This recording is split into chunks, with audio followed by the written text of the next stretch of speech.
la temática de hoy es reflexiones sobre lo trans, y la verdad es que tenemos realmente una mesa de lujo. Están con nosotros, han venido desde Tarragona y desde Barcelona, Rodrigo Rosa Navarro, está por mi derecha primera, Graciela Baravalle y Laura Cay.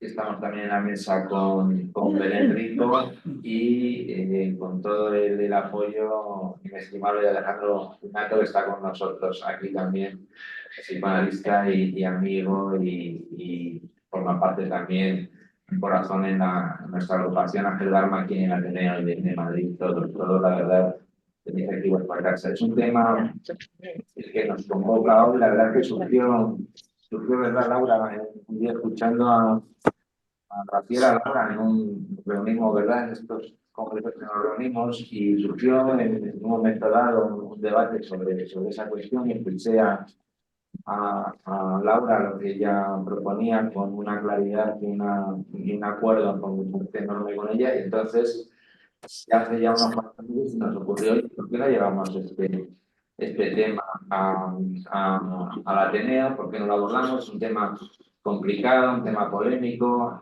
mucha gente que tampoco se quiere meter mucho con ello, y dijimos, pues venga, ¿por qué no hay que mejor sitio que la Ateneo en Madrid?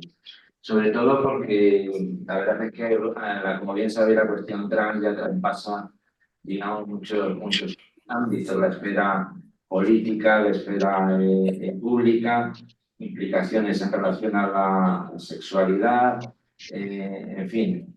Estas estas amigas psicoanalistas llevan muchísimo tiempo trabajando sobre este tema, y creo que en los discursos que escuchamos, pues en varias ocasiones realmente al psicoanálisis, no, en mi opinión, no se le está dando o dejando ocupar los espacios, o dar de alguna manera también una opinión sincera, realista y también veraz, ¿no?, sobre un tema tan complejo y con tantas implicaciones, sobre todo en los jóvenes y los adolescentes.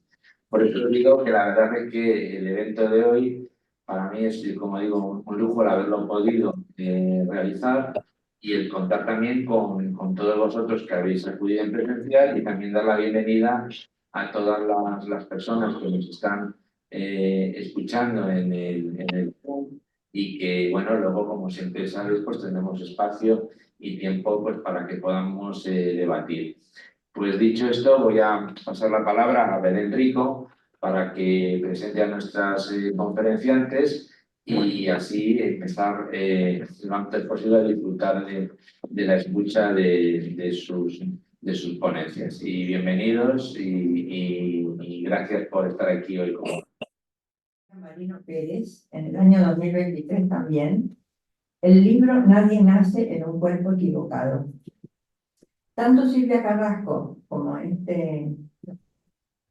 fueron amenazados también por los transactivistas con incendiar los locales de la librería donde iban a presentar sus libros. La policía llegó y sacó a los conferenciantes de la librería para que no hubiera conflicto. Tal es, ¿no?, el apoyo que dan las leyes contra los delitos de odio, que incluyen la llamada homofobia y transfobia. Nadie del gobierno en España ha llamado a los mencionados autores, ni a ningunos otros, ni a ningún psicoanalista, para informarse tal como lo hizo el Senado francés, aunque no se crean que en Francia el resultado fue mejor que aquí. Tomaron nota, invitaron a mucha gente y muchos expertos, pero después la ley salió con todos los inconvenientes.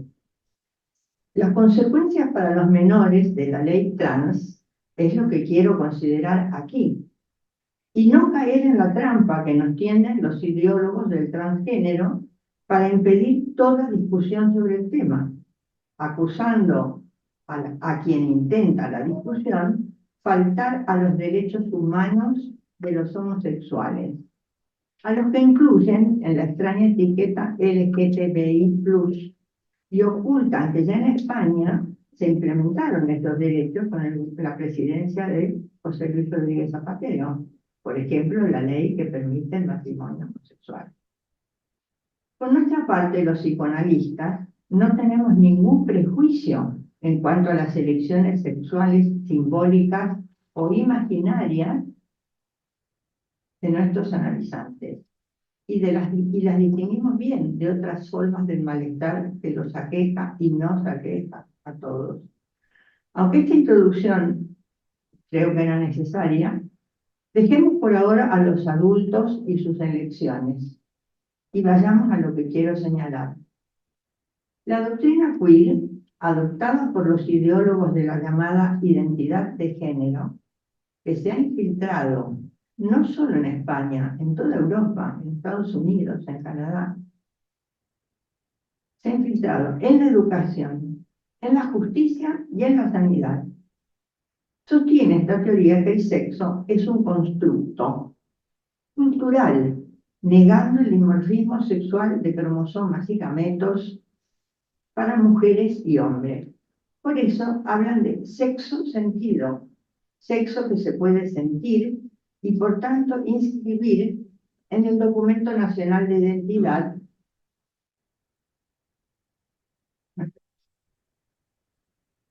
cuando uno quiera. Sería un derecho humano, como sostiene la ley trans, pero luego mezclan indiscriminadamente género y sexo.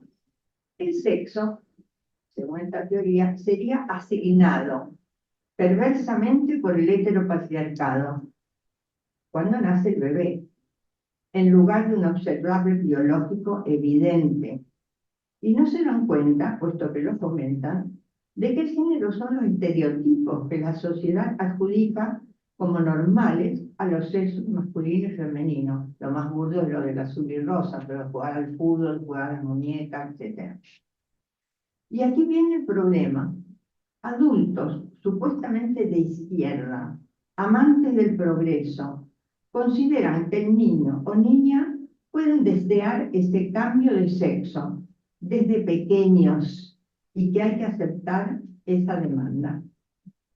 En París se ha creado el Observatoire de la Petite Sirène, un observatorio que es un colectivo multidisciplinario de profesionales de la infancia, médicos, psiquiatras, psicoanalistas, psicólogos, magistrados, para analizar los discursos ideológicos sobre niños y adolescentes y publican en su web estas investigaciones.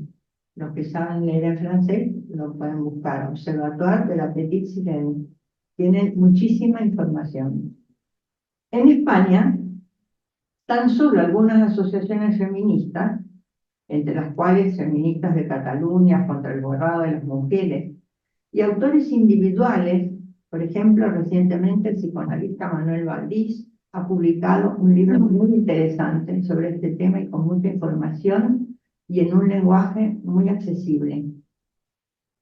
Pocas personas entonces hacen estos análisis públicos, ya que las penas por expresarse sobre este asunto pueden ir desde las multas y el bloqueo en las redes hasta la pérdida de los puestos de trabajo si se trata de un empleo público.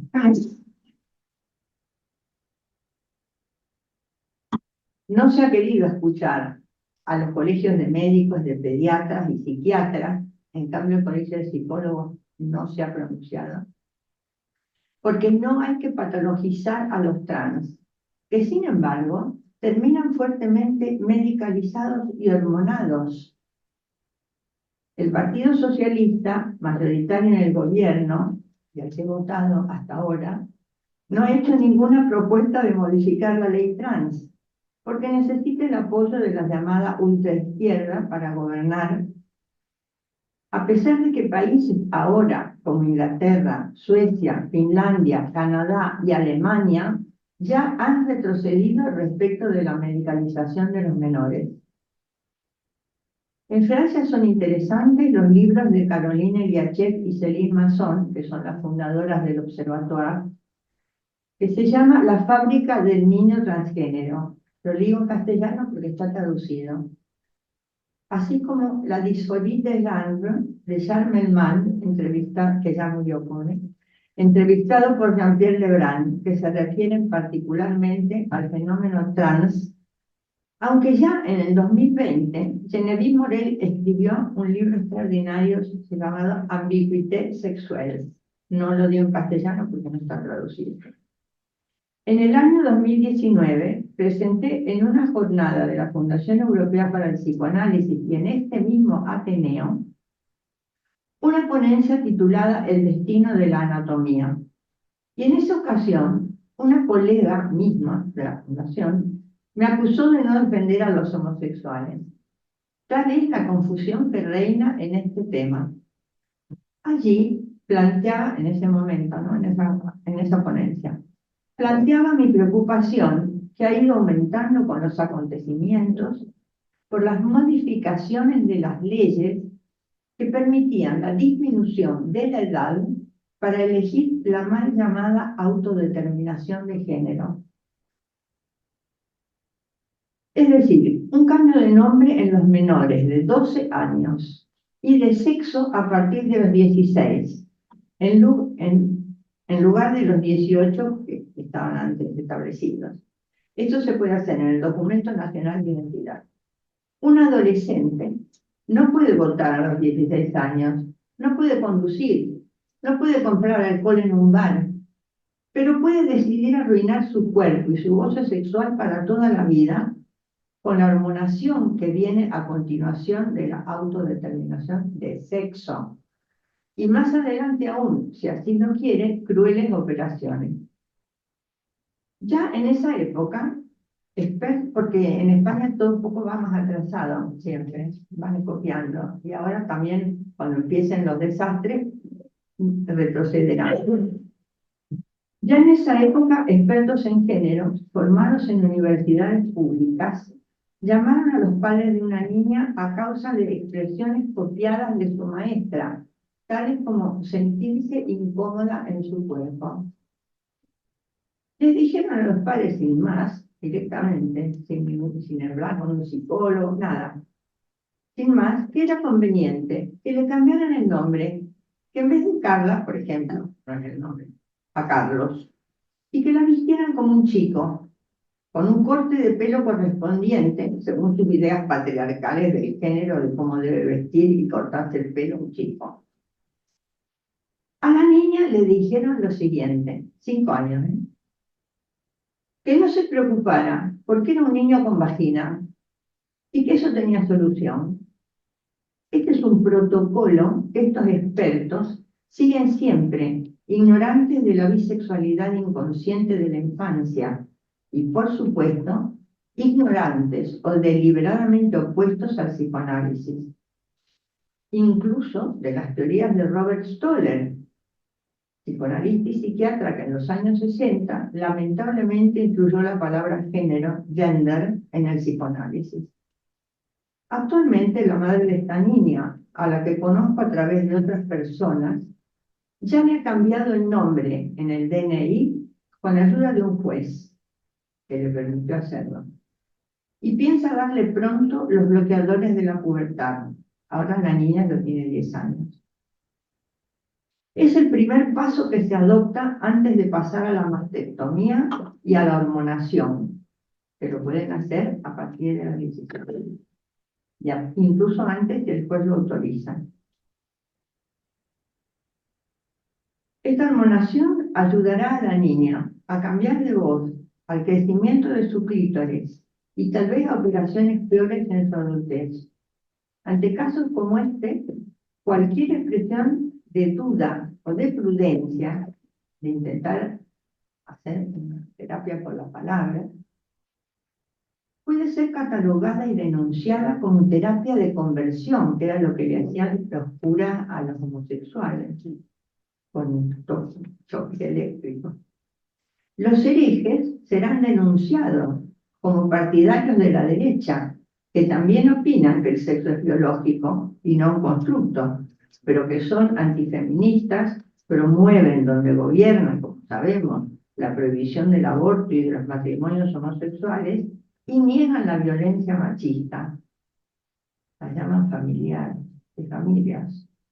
Sostengo que esta ideología actúa de manera abusiva respecto de los menores, generalmente a través del deseo, a veces inconsciente, de la madre o del padre, aunque muchas veces este parece una comparsa. En las entrevistas y todo, no hablan. Nuestra colega de la Fundación Europea, Alejandra Ruiz, ha escrito un trabajo excelente sobre el caso Duana, en Argentina, donde queda patente que es la madre la que quiere convertirse en el centro de la atención mediática y el niño apenas habla. El show que mencioné de la fábrica del niño transgénero y la entrevista de Melman consideran que el film Petite Fille, que fue un éxito impresionante en Francia y lo muestran en todas partes para soportar su ideología, sostenerla, sostiene que es un documental minuciosamente preparado, no una película, digamos, de ficción, sino un documental preparado. ¿Es realmente necesario acceder a la demanda de un niño o niña que dice querer cambiar de sexo, la mal llamada identidad de género? ¿Cómo pueden tener los niños esa idea si no la han escuchado? ¿Cómo pueden pensar que las hormonas lograrán ese cambio si los adultos no le han explicado, por empezar, qué es una hormona? Tampoco se informa a los padres sobre los efectos secundarios de las hormonas. Las madres que por un supuesto amor a sus hijos quieren acceder a su demanda, pueden haberla provocado, aunque sea de manera inconsciente. Así, cierran la interrogación que los niños espontáneamente se hacen respecto de la diferencia y el deseo sexual. Impiden así su enfrentamiento con la castración simbólica, nombre psicoanalítico que damos al proceso de enfrentarse con el problema de la identidad sexual y la elección de objeto de amor. ¿Qué hacer con la propia masculinidad o feminidad? No existe, como dice Donald Winnicott, un niño aislado o solo.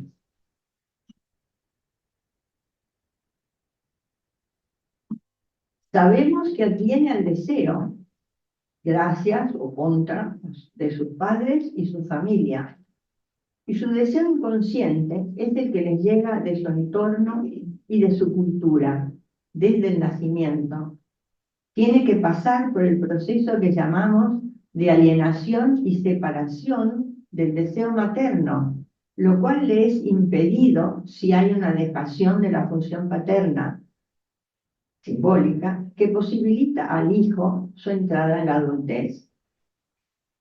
Nadie nace en un cuerpo equivocado, ni tampoco con una identidad sexual definida.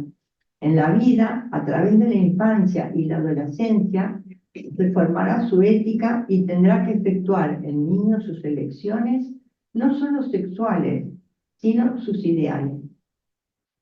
Los desarrollos científicos, en su evidente omnipotencia, pretenden pasar por encima de estos procesos, y pueden hacerlo, tienen las técnicas. ¿Por qué el individuo no podría elegir su género negando el sexo? Los padres que aceptan sin dudar estos protocolos dejan a su hijo desamparado, como dice Manuel Valdés, ante el dilema humano de la sexuación y de lo real imposible que ésta comporta.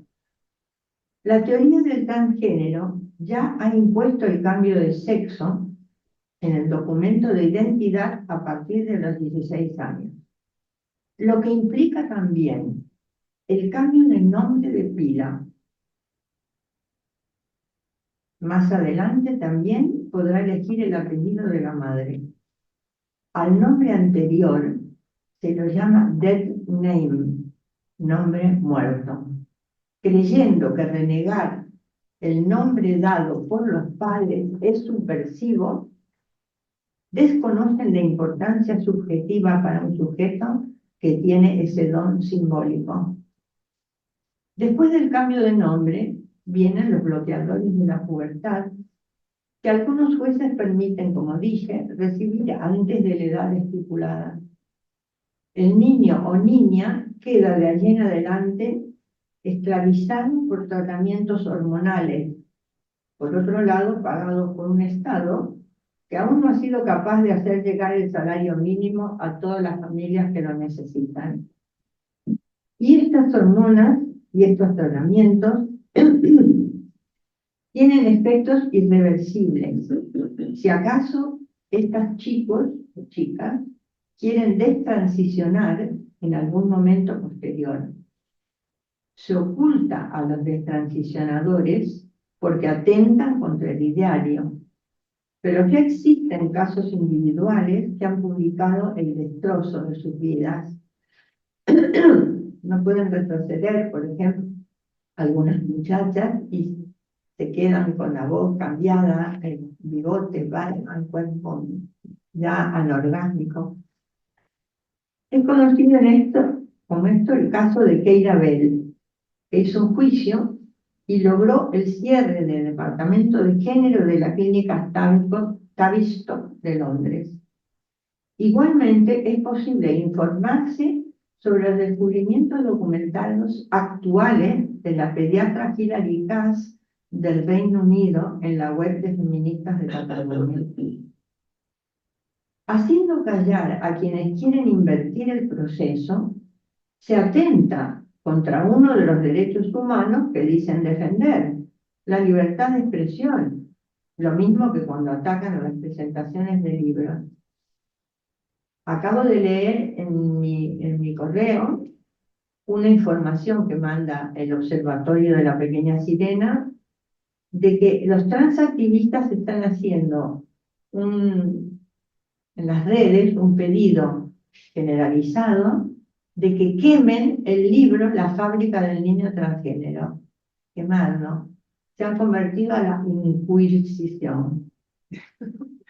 Haciendo callar las hormonas, entre sus efectos irreversibles, producen enfermedades orgánicas, osteoporosis, esterilidad, anorgasmia y muchas veces la imposibilidad física de liberarse de ellas al darse cuenta de que los problemas por los que se había consultado siguen allí, la depresión y la angustia.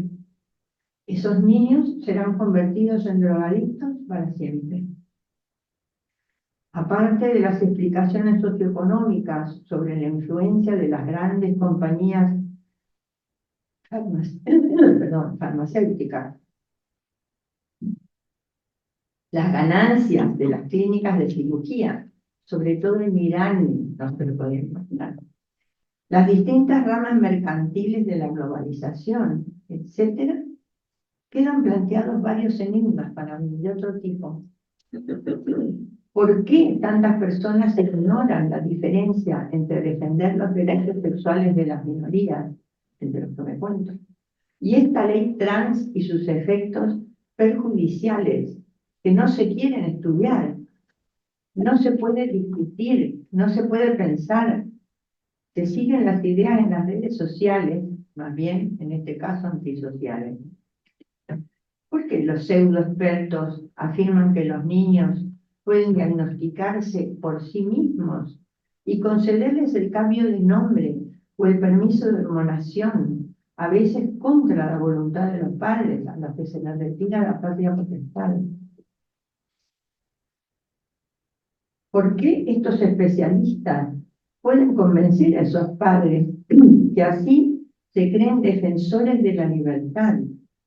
¿Con qué especie piensan reemplazar el símbolo plus o más?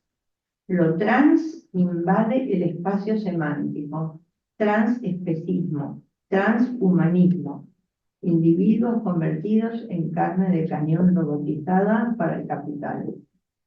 Algunas mujeres que están haciendo el cambio a hombre trans detienen la hormonación en medio del proceso, no para destransicionar, es para inseminarse, para tener un hijo.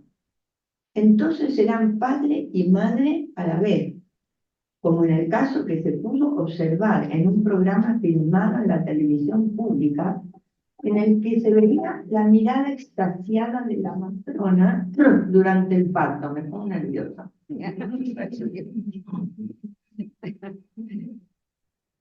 Esta perversión, este atentado contra la ley de prohibición del incesto, constituye otro abuso sobre el futuro niño. ¿Cómo se responderán estos niños a la pregunta típica de la infancia: ¿de dónde vienen los niños? El poder de la tecnociencia nos introduce en una novela de ciencia ficción. Ballard se queda pequeño. Negación del sexo anatómico. Borramiento de los nombres. Desautorización de los padres. Eliminación de toda discusión. Y toda esta actividad a espaldas de la población que no se entera ni del asunto ni de las consecuencias, ya que en nuestro Parlamento no se ha discutido la ley. Es de esperar que el actual gobierno de España, influido por los países europeos que han retrocedido, recapacite y permita la discusión. Este gobierno que tenía...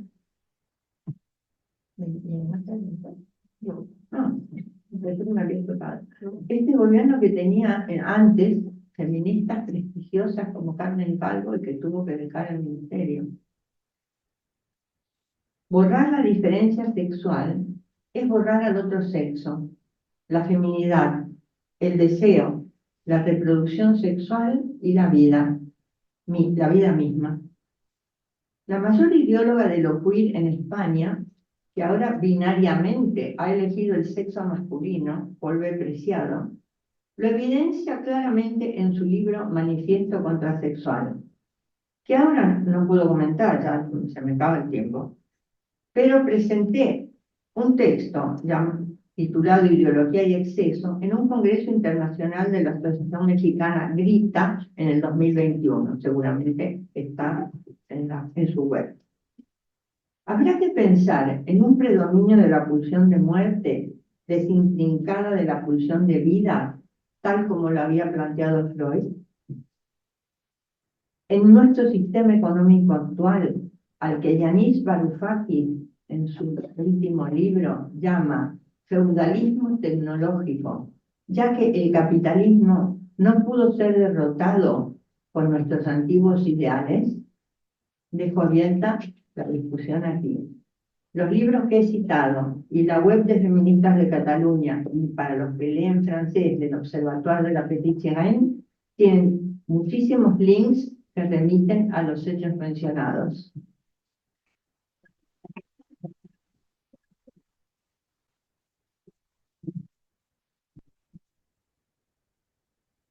Bueno, vamos a pasar la palabra a Laura Kite, psicoanalista que trabaja en su consulta privada desde hace 45 años.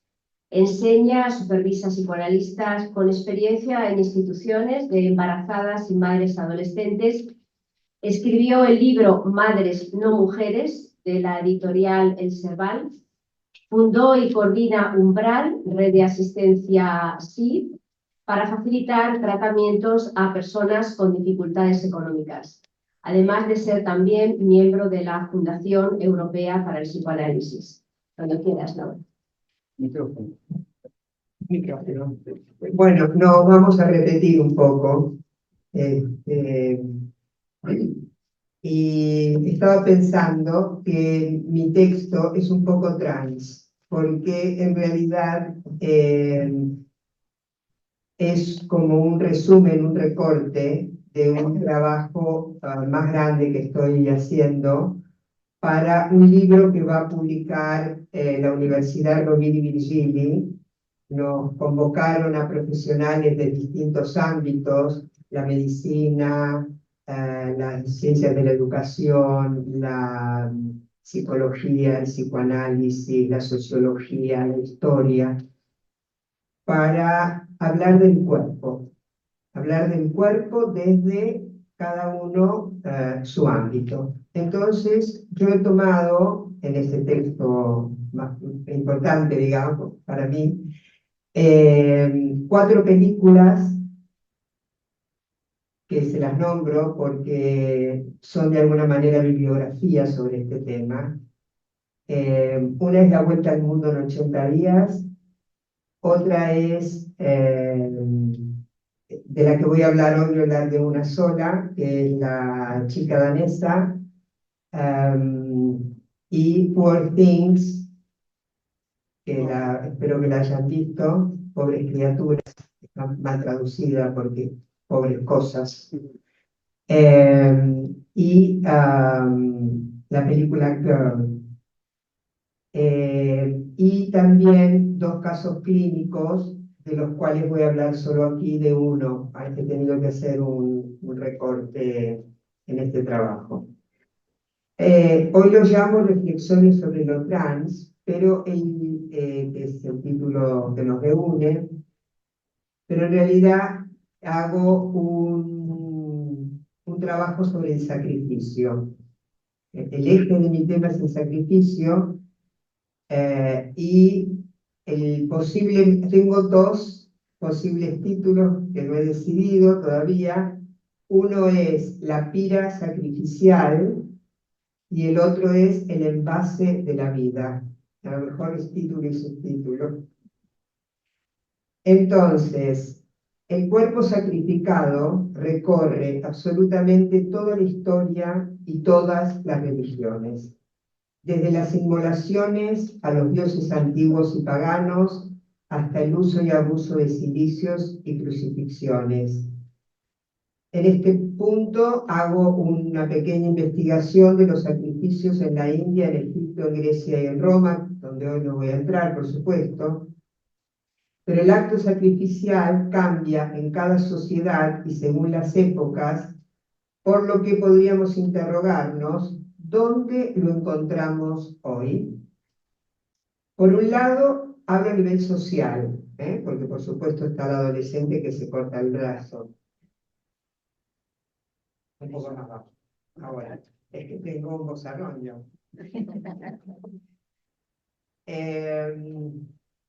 Por un lado están los que podemos seguir considerando sacrificios religiosos. Por ejemplo, la extirpación del clítoris en ciertas comunidades musulmanas en África, o la inmolación de religiosos de la yihad islámica en cualquier lugar del mundo. Como en todos los tiempos, se entrega el cuerpo a Dios para asegurarse algo mejor en la otra vida. O se entrega el cuerpo entero o se entrega una parte del cuerpo.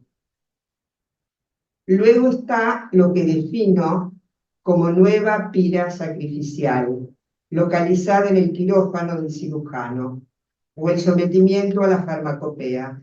Se entrega el cuerpo a los dioses de la ciencia. Para poder avanzar en el tema que hoy nos reúne, vamos a pensar este segundo tema y comenzaremos por la medicina. Los médicos ahora no miran nuestro cuerpo, miran la pantalla del ordenador. No existe más el médico de familia que conocía tu historia, el que te escuchaba, te miraba. Para la visita no tienen más de 10 minutos de atención por paciente y ni saben a quién tienen delante.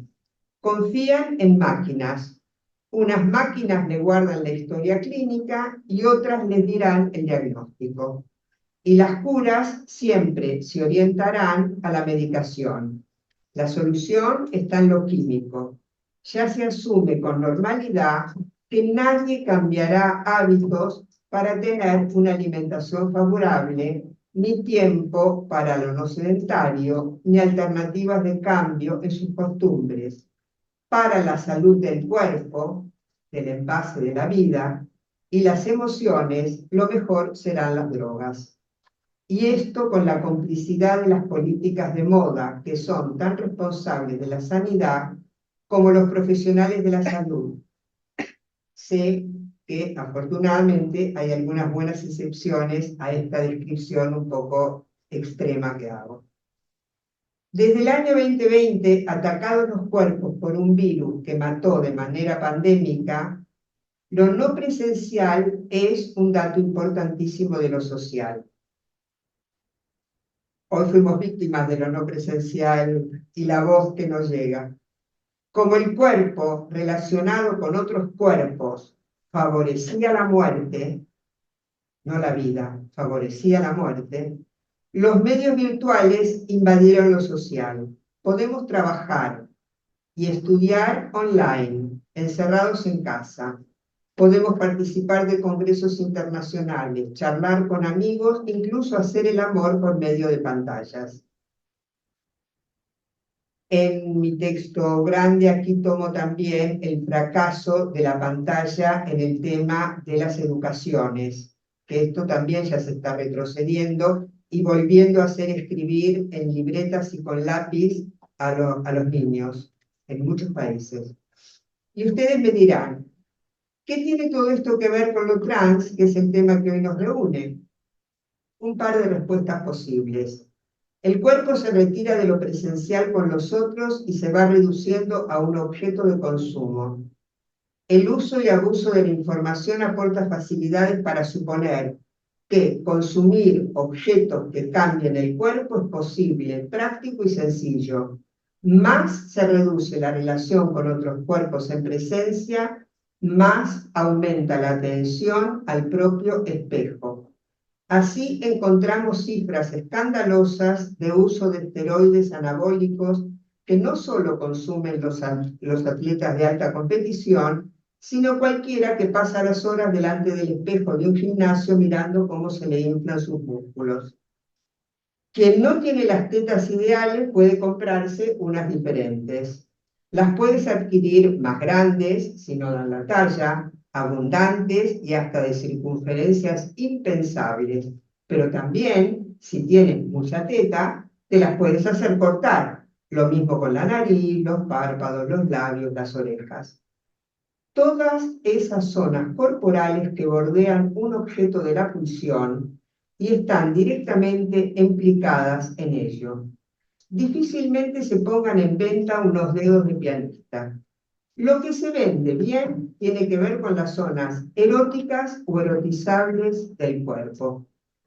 Ahora también en el supermercado de trozos de cuerpo están en venta vaginas o cortes y alargamientos de pene o su implante. Y así se ha ido armando el negocio, desde un levantamiento de párpados al dificultoso levantamiento de pene injertado en una mujer, lo que ha dejado de ser un imposible. Lo logran a través de una prótesis hidráulica que se debe cambiar con el tiempo porque todavía no funciona muy bien. Ya funcionará. En cambio, el primer trasplante de pene realizado a un hombre en 2019 ha sido un éxito total. Se trataba de un soldado herido de guerra, en la guerra de Afganistán, que ha vuelto a tener no solo pene, sino también erecciones. Parece que sigue siendo lo mismo, no sigue siendo, o sea, que sigue no siendo lo mismo ser un hombre antes que después. Y donde fundamentalmente no se es lo mismo es en lo genético, donde no cabe lo trans. Por el momento, las X y las Y siguen siendo implacables. Tal vez ya haya alguien tratando de inventar para la compraventa algún gen E para las chicas. Así se erigen los quirófanos como el espacio sacrificial de la modernidad, lugar donde el cuerpo se ofrenda al ideal. Un caso de cine. A finales de los años 20 del siglo pasado se ubica el primer caso que conocemos de una cirugía de esta llamada reasignación de sexo. Llevó a Lili Elbe a la tumba, pero no directamente, sino a través de años de dolor y sacrificio. Voy a leer textualmente lo que pone la Wikipedia porque es imposible describirlo mejor, y me disculpo de los colegas que ya me han escuchado hablar de esto.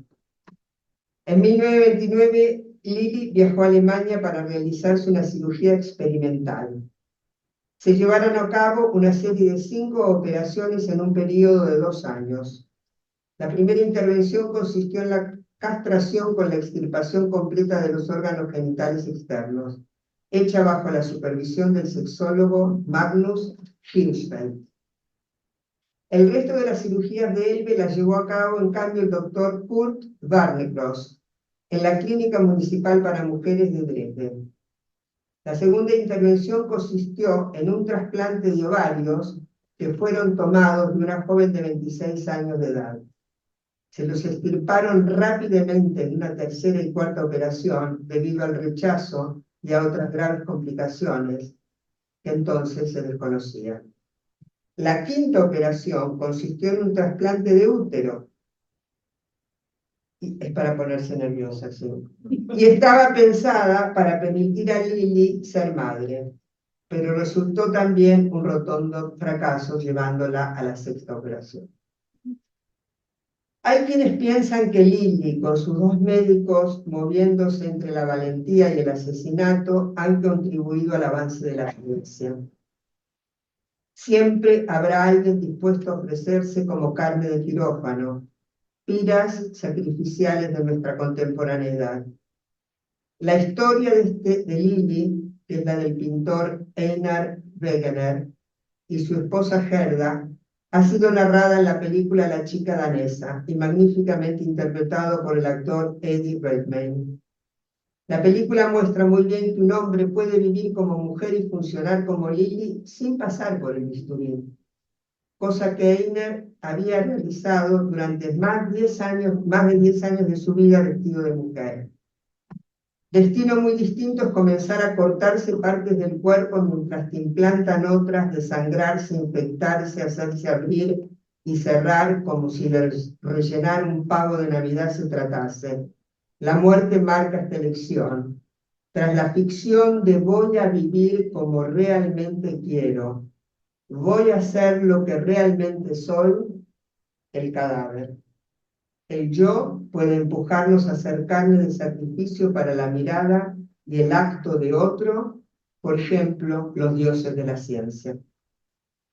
Ahora un caso que no es de cine.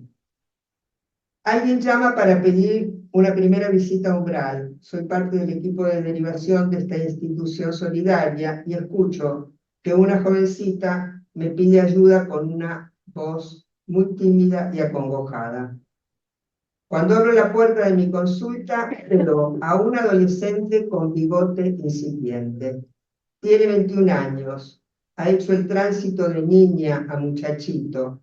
La han acompañado en este movimiento que ya lleva 5 años, tanto su comprensiva familia como equipos médicos y psicológicos.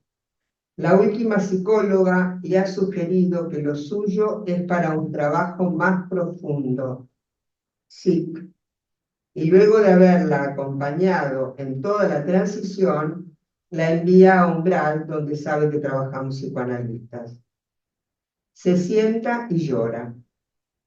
Su novio, desde los 14 años, obviamente el primer amor de su corta vida, ese novio que ha ido aceptando sus cambios, que había comprendido la transición, empezó a dudar luego de su mastectomía bilateral.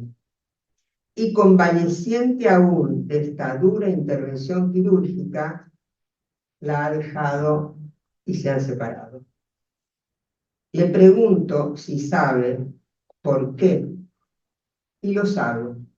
Su novio quiere a una mujer. Ahora ella es un hombre. El llanto es desconsolado. No comprende. Justo ahora cuando lo teníamos todo, dice entre lágrimas, quiero saber cómo hacer para que vuelva. Es a lo que nos dedicamos los psicoanalistas, a poder soportar que eso no vuelve. Eso de tenerlo o serlo todo es una ficción que imposibilita la vida, que la falta se les presentará siempre de alguna manera, y ahí el psicólogo especialista en trans no puede operar. En general, quienes trabajan desde la sanidad pública en el mundo trans lo hacen por simpatía, por identificación o por ideología, lo que les impone un empuje al acto, nunca una interrogación sobre lo que podrá implicar una decisión irreversible.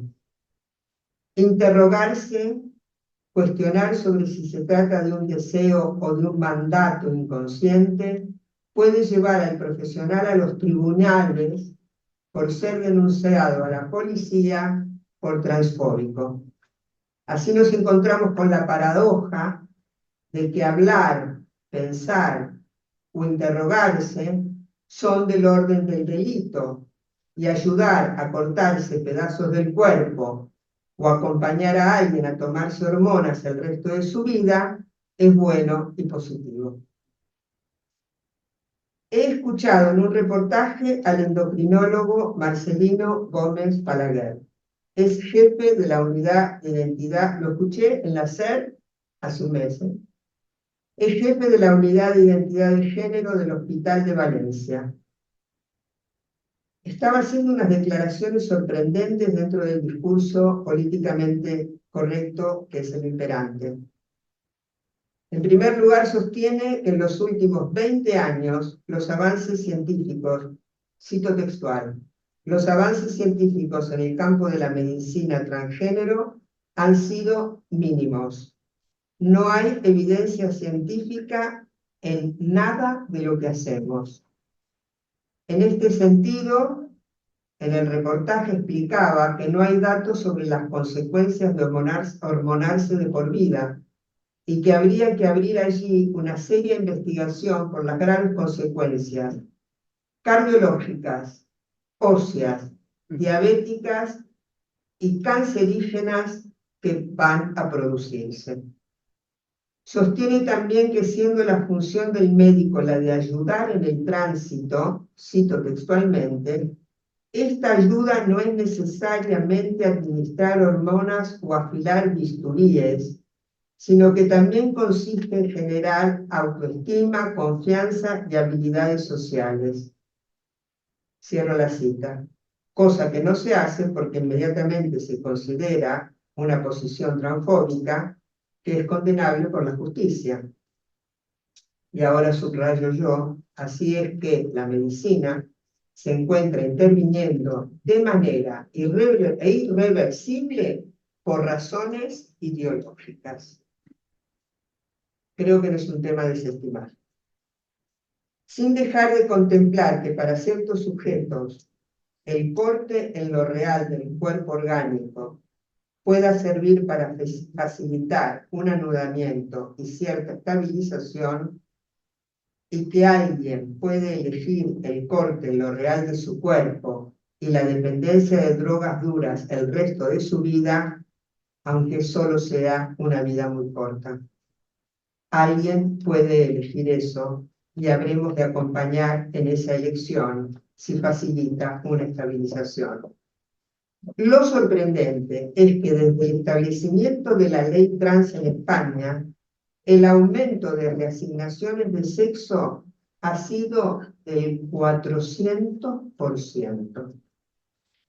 Pasaron de 1.309 en 2022 a 5.139 en 2023.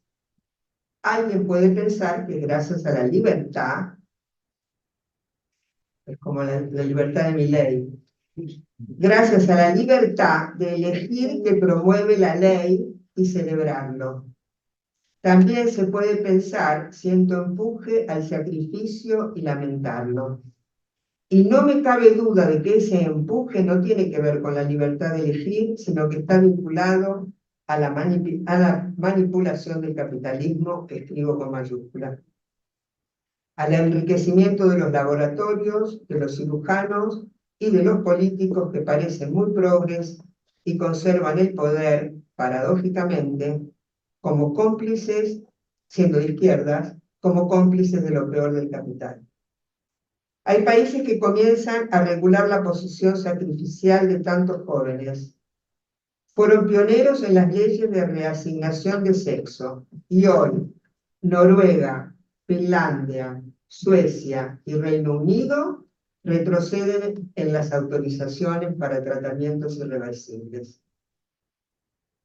Toca sentarse a pensar las consecuencias de enarbolar tanto bisturí. Políticamente correcto. Pasamos a presentar la ponencia de Rosa Navarro, médico psicoanalista ejerciendo en Reus, miembro de la Fundación Europea para el Psicoanálisis, miembro de Umbral, Red de Atención Sí, miembro de Discurso Psicoanalítico, miembro del Consejo Editorial de Trauma, Estudios de Clínica Psicoanalítica. Hola, buenas tardes a todos. Yo creo que necesitamos un respiro, porque ha sido tan intenso. Digo, respiremos un poco y voy a comenzar. Voy a respirar un poco y voy a comenzar. Entonces comenzaré, como ya tengo una cierta edad, diciendo la primera ocurrencia que se me vino a la cabeza, que es cómo es que antes se definía la identidad por la personalidad, por los logros, ¿no? Bueno, por los éxitos, si quieres, ¿no? Y hoy la identidad se define por el sexo. Así queda, ¿eh? Por el sexo y el género, por supuesto. Digamos que es como una reivindicación. Definirse por esa identidad de sexo y género es como una reivindicación de identidades de carácter subjetivo y que son modos particulares de goce, ¿vale? Esto de entrada. La otra cuestión que quiero decir es que si estoy aquí es porque para mí responder a todas estas cuestiones e interrogantes que como psicoanalistas se nos plantean frente a la cuestión de lo trans y de lo que habéis dicho vosotras de cómo se presenta también, ¿no? Entonces, el interés es por tener en cuenta esto, para tenerlo en cuenta, esta nueva situación que se nos presenta, un poco guiándome también como hicieron Freud y como hicieron Lacan, que nos mostraron en cada época que las subjetividades justamente son históricas porque la subjetividad cambia según la época, ¿vale? Es decir, también según los discursos de cada época, que es una cosa que me parece que las dos habéis traído el discurso, ¿no? De la época, de este momento. Y estos discursos determinan el modo de vida de todo sujeto, ¿vale? Y sus valores, sus semblantes, sus ideales y sus polémicas. Y aquí estamos, ¿vale? En esta época. Luego, la otra cosa es que me interesaba como señalar ciertas cuestiones básicas, ¿no? Por ejemplo, Lacan introdujo el término de la sexuación. ¿Qué quiere decir? Lo introdujo para diferenciar el sexo biológico de la subjetivación del sexo por un ser hablante, ¿vale? Es decir, una cosa es lo biológico y otra cosa es cómo el sujeto subjetiva el sexo individualmente como ser hablante, ¿vale? Como sujeto. Y este es un proceso por el que el niño, el de la sexuación, se descubre y reconoce como siendo mujer o siendo hombre, siendo niño o siendo niña, a base de cuestionarse sobre su sexualidad. Este proceso implica un cuestionamiento sobre la sexualidad de cada uno de nosotros, ha constituido este proceso. En este sentido, quiero decir que esto que se oye frecuentemente, que adoptar su sexo o consentir habitar el cuerpo que se tiene, pasa por operaciones, no de cirugía, sino imaginarias y simbólicas que son inconscientes para todos los sujetos mientras pasan en este proceso, ¿vale? Inconscientes, no sabemos de ellas, pero estamos en el proceso, ¿vale? Que nos llevará a decir soy chico o soy chica, por ejemplo, ¿no? Como es un proceso, es un devenir, por eso es que se dice no se nace chico o chica, que eso sería el sexo biológico, ¿no? No se nace chico o chica, sino que se deviene. Cada sujeto deviene en ese proceso, acepta su género o lo rechaza, pero nunca estos rechazos, o el otro, pero nunca estos rechazos o estas aceptaciones son imaginarias o porque sí. Cuando uno hace esa aceptación, ha hecho un proceso muy traumático, porque el sexo y la sexualidad es traumática para todos, ¿vale?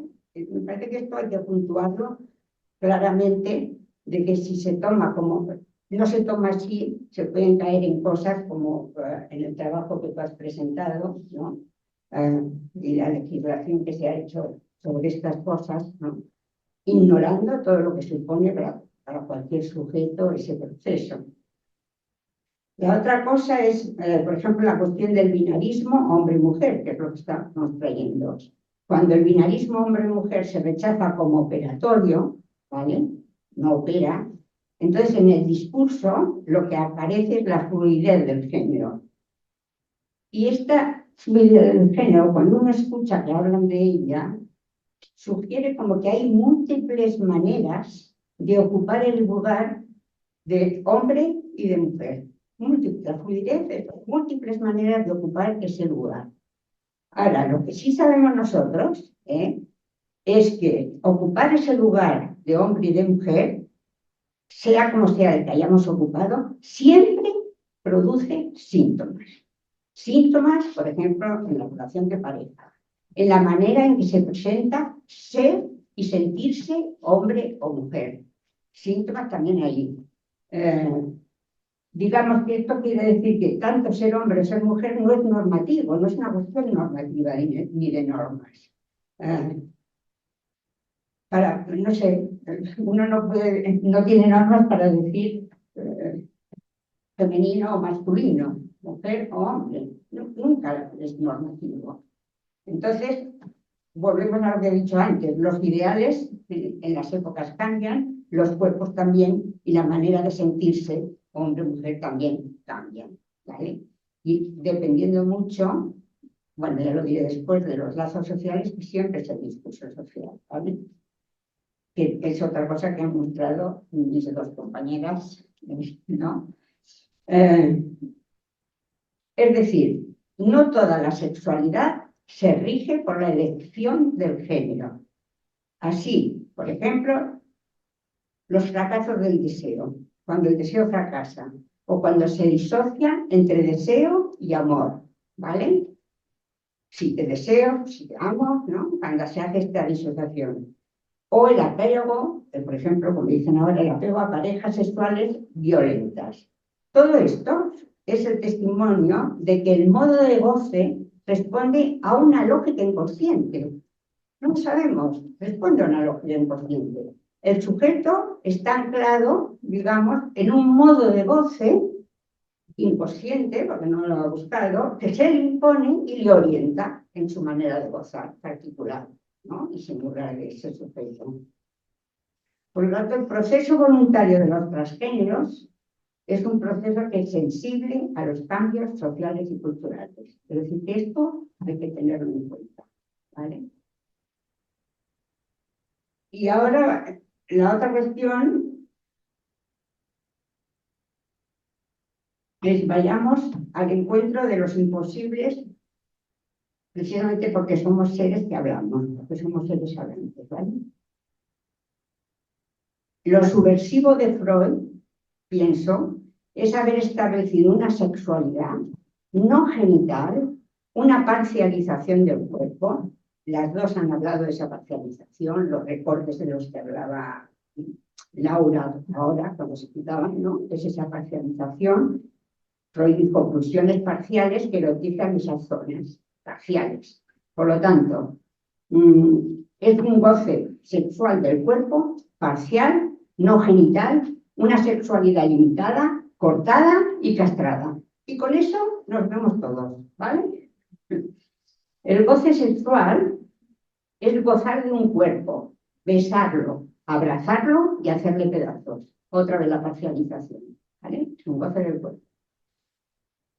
Por otro lado, Lacan nos dice no hay relación sexual. Por supuesto, no está diciendo que dos cuerpos no puedan estar intentando tener un acto sexual, ¿no? Pero lo que él está diciendo es que no hay correlación posible nunca, ni conexión, ni acoplamiento, aunque decimos muchas veces que nos acoplamos bien, ¿no? Sexualmente, tampoco, porque no hay relación de los goces. No hay ninguna manera, ese es un imposible, y no lo hay porque somos seres hablantes. Es una manera de que es imposible inscribir eso que correlacionaría los goces. Yo no sé, del goce del otro y el mío no hay correlación ninguna, ni acoplamiento ninguno, ¿vale? Porque somos seres solitarios. En los animales a lo mejor sí, pero en los seres habitantes eso no nos ocurre. Por lo tanto, hay una imposible conexión entre los cuerpos en ese sentido, ¿vale? Aunque podemos observar, hay una imposible conexión.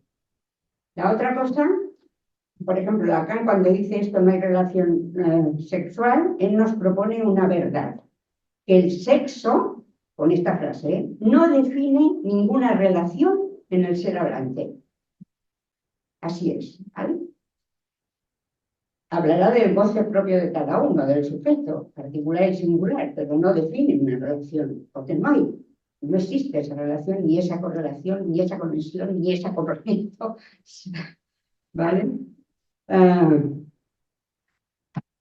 Y precisamente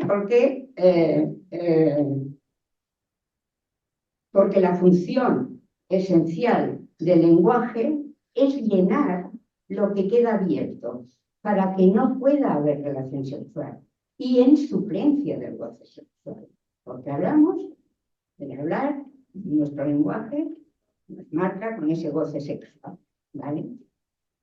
Por lo tanto, la imposibilidad de inscribir la relación sexual implica que la diferencia sexual es un hecho de discurso, nada más que de discurso, y no de esencia, lo cual quiere decir que no hay esencia del hombre o de la mujer, y que hombre y mujer solo son significantes. Así es, ¿no? En lo trans se hace esencial o se esencializa la polaridad hombre y mujer encarnada en un cuerpo sexuado según el anhelo o el sentir del transexual. Quiero decir que ahí se esencializa esta polaridad, pero no hay esencia de hombre y de mujer.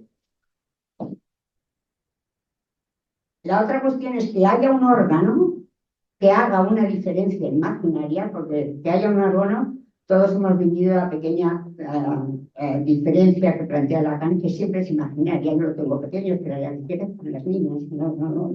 El niño no lo tengo tan grande, siempre hay esta cuestión. El órgano solo da la ilusión de acceder al otro sexo al dejar de ser tal órgano, solamente porque es un significante, no porque es un órgano, sino porque ese órgano se significa como significante que nosotros llamamos el significante fálico, ¿de acuerdo? El transexual participa de lo que Lacan llamaba el error común. Encarna la diferencia sexual, que es un puro hecho de discurso, ¿no? La diferencia sexual es un puro hecho de discurso, en un órgano. Eso es lo que hace el órgano. Encarna esa diferencia, que es un puro hecho de discurso, en un órgano. Y el error común es no ver que el significante es el goce. Cuando hablamos de significante fálico, estamos hablando también de ese goce. Y que el falo es solo el significado. En realidad, lo que encierra el goce es el significante, ¿vale? Liberarse, por lo tanto, liberarse del órgano, con una cirugía, por ejemplo, es ignorar que los sexos son inconmensurables por la no relación de los goces. Y que esta no relación siempre existirá más allá del órgano, o del no órgano, o del órgano más grande, o del órgano más pequeño, digámoslo así, ¿no? Y luego la otra cuestión, son cosas que yo he ido pensando y que me gustaba plantearlas. Hay otra cuestión que es una especie de pasión ficcional trans, la de la autodeterminación, un hacerse a sí mismo. Por ejemplo, cuando se cambia el nombre tal y se dice que es el chico tal, ya hay esta especie de pasión que yo llamo ficcional trans, y la llamo así porque el primer caso que yo he tenido en mi práctica con respecto a la cuestión trans es de un chico trans, ¿vale? Ahora os cuento. Y me sentí tan desconcertada al principio que digo, ¿desconcertada por qué? porque tuve dificultad para saber si utilizar el femenino o el masculino, y cada vez que había un tiempo que marcaba el antes y el después, en el antes yo ponía el femenino y en el después el masculino. Y él, ni la familia ni la madre lo hacían. Era siempre un chico, ¿vale? Mientras que yo me veía con esa dificultad. Bueno, llama a la madre, en este caso llama a la madre para pedir una terapia para su hijo que tiene 17 años y que dice que está deprimido, que ha ido al CESMIR, que es el Centro de Salud Mental Infantil Juvenil, ¿no? Y que le han dicho además que es posible que tenga autismo. Queda así como una cosa incierta lo del autismo, pero lo de que está deprimido es lo que dice la madre. Y cuando yo le digo ¿desde cuándo está deprimido? Y ella me responde tal cual, es que antes era una chica. Antes era una chica y que por problemas en el instituto hace 2 años dejó de ir al instituto y ella estaba deprimido. Y yo le digo, y todavía está deprimido. Y me dice, bueno, ahora, bueno, parece un desconcierto de toda la conversación. Bueno, ahora él quiere matricularse para este próximo curso para hacer el bachillerato. Claro que le tocaría hacer. Cuando dejó de ir 2 años, le tocaría ahora. Y yo me pregunto, si el chico quiere ahora ir al instituto tan determinado, no debe estar. Pero bueno, entonces, en el primer encuentro, que viene el chico, le acompaña a la madre, sube hasta arriba, abro la puerta, ¿y cuál es mi desconcierto que veo? Al lado de la madre, una chica, lo que pasa es que de constitución amplia, desgarbada, un poco gruesa, sin gracia, que aparenta incluso menos edad de la que tiene, es decir, con una apariencia un poco amorfa, ¿no?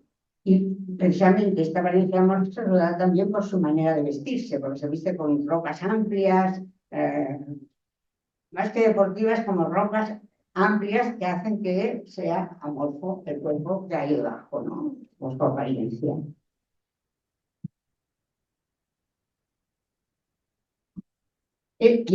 ¿Cómo es el primer encuentro con este chico? La primera sesión, ¿no? La primera entrevista. Se presenta con su nombre de varón y cuenta que dejó el instituto y que se siente mal porque a partir que había sido acosado por una chica, que era una chica líder del grupito de las chicas de ese momento en el curso, pero que además esta chica y él, cuando era chica, habían sido desde preescolar grandes amigas que habían ido siempre juntas. Y entonces, cuando aparece esta cuestión de que empieza esta chica a meterse con él o con ella, no sé muy bien, porque él dice que cuando empieza es cuando él empieza a decir que es chico. Que lo empieza a decir, ¿eh? No se ha cambiado el nombre todavía, ni todo esto no, lo empieza a decir. Empieza a decir, es que yo creo que soy un chico, me siento chico, y a partir de ahí empieza la cuestión del acoso que recibe de parte de esta chica, que pone a todos en contra, bueno. Que pierde la amiga. Que pierde la amiga y otras amigas. Vale. Total que ante esta cuestión tan traumática es que no quiero volver al instituto, tal. Y yo pienso que al contar esto en la primera entrevista, de alguna manera ha formulado la demanda, ¿no? De alguna manera, y ha presentado su síntoma como disidente. Ese síntoma que, a partir del cual de decir que quería ser chico en la escuela que produjo ese acoso, es un síntoma disidente.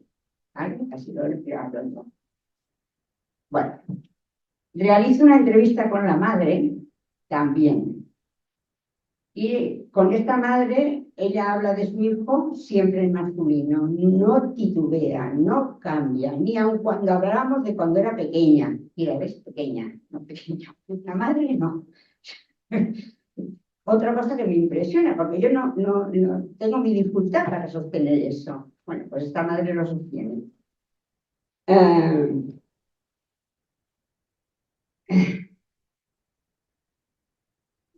Vamos. En esta entrevista con la madre, vamos, acorto un poco, pero surge lo que yo llamaría que es un significante, que es la palabra especial, y que en esa entrevista la repite varias veces.